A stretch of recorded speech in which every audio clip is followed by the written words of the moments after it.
वहाँ से कहीं शिफ्ट होना है उन लोगों को। तो ये मुझे अभी इमीडिएटली मुझे पूछिएगा तो मेरे नॉलेज में नहीं है, तो मैं चेक। तटबंध है मंत्री जी, जैसे बूढ़ी गंडक गंडक अधवारा समूह का, तो उसको तटबंध मरम्मती को लेकर अभी से क्या कुछ निर्देश है? नहीं, उसी का तो एक एक जगह का हम लोगों ने रिव्यू किया है, जहां हमारा एंटी इरोजन का उसका एक प्रक्रिया है कि तटबंध में कहाँ इस साल पिछले साल जहां प्रेशर रहा या डैमेज हो गया तो वो लिस्ट रहता है और उस पर डिपार्टमेंट सैंक्शन करके काम शुरू होता है।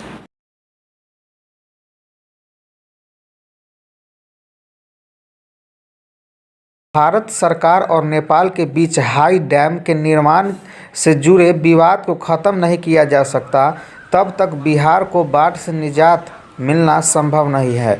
उत्तर बिहार में बाढ़ को लेकर सरकार ने अपनी संभावित तैयारी शुरू कर दी है। इसी कड़ी में जल संसाधन मंत्री संजय झा ने आज मुजफ्फरपुर में उत्तर बिहार के जल संसाधन विभाग से जुड़े तमाम अधिकारियों के साथ अहम समीक्षा बैठक की। बैठक में बाढ़ से पूर्व सभी तटबंध की सुरक्षा एवं मरम्मतीकरण को लेकर मंत्री ने कई महत्वपूर्ण निर्देश संबंधित अधिकारियों को दिए। जल संसाधन मंत्री संजय झा ने कहा कि फिलहाल बिहार को बाढ़ से निजात दिलाने के लिए कोई अस्थायी संसाधन अभी तक नहीं मिल पाया है, लेकिन सरकार उत्तर बिहार के होने से होने वाले नुकसान को कम करने के लिए कई तरह के पहल पर काम कर रही है। खासकर बिहार सरकार में बाढ़ से होने वाले नुकसान के आकलन के आधार पर एक व्यापक योजना बनाकर काम कर रही है, जिससे बाढ़ से होने वाले नुकसान को यथासंभव कम किया जा सके। आगे मीडियाकर्मी से क्या कुछ बातें कर रहे हैं, खुद सुनिए। एक जो प्रमुख तटबंध है मंत्री जी, जैसे बूढ़ी गंडक गंडक अधवारा समूह का, तो उसको तटबंध मरम्मती को लेकर अभी से क्या कुछ निर्देश है?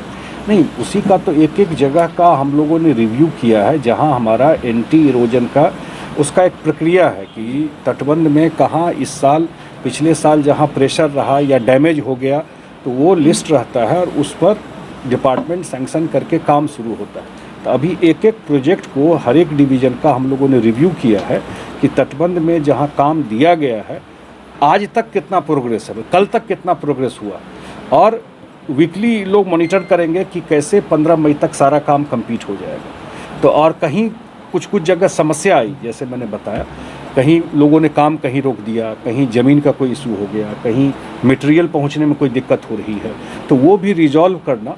कल हमारे चीफ इंजीनियर कुछ जगह जा भी रहे हैं इस चीज़ को रिजॉल्व करने के लिए। तो ये एक आज डिस्कशन से एक क्लैरिटी हो गई और 15 मई तक जो जो काम हम लोगों ने लिया हुआ या इस डिवीज़न में वो कंप्लीट हो जाएगा। अब जब फ्लड का टाइम होगा तब तो रेगुलर मॉनिटरिंग रहता ही है बांध पर या एक डिस्प्लेसमेंट का इशू है कैचमेंट एरिया में, बभनगांवा में अभी लोग रह रहे हैं, उनको अब मुझे कोई स्पेसिफिक जगह का पूछिएगा, लोग जा करके कैचमेंट में जाके बस जाते हैं, सॉल्व नहीं हो रहा है उनका, हटाया नहीं गया है। दोनों बांध के बागमती के दोनों बांध के बीच में करीब 3 दर्जन वहाँ से कहीं शिफ्ट होना है उन लोगों को। तो ये मुझे अभी इमीडिएटली मुझे पूछिएगा तो मेरे नॉलेज में नहीं है, तो मैं चेक। तटबंध के कमजोर होने का सबसे बड़ा कारण है कि तटबंध किनारे जिस समय अतिक्रमण होता है उस समय उसको क्यों नहीं रोका जाता है। जैसे यहीं पर एसपी कोठी के पास, जहाँ बूढ़ी गंडक के पास ऐसे कटआउट है, वहाँ पर हर साल मतलब ट्रक का ट्रक बैग आता है, मिट्टी भरा के आता है, और अभी आप जाके देखिए मिट्टी नहीं बालू आता हो, बालू आता है, अभी जाके देखिए फिर वही स्थिति है।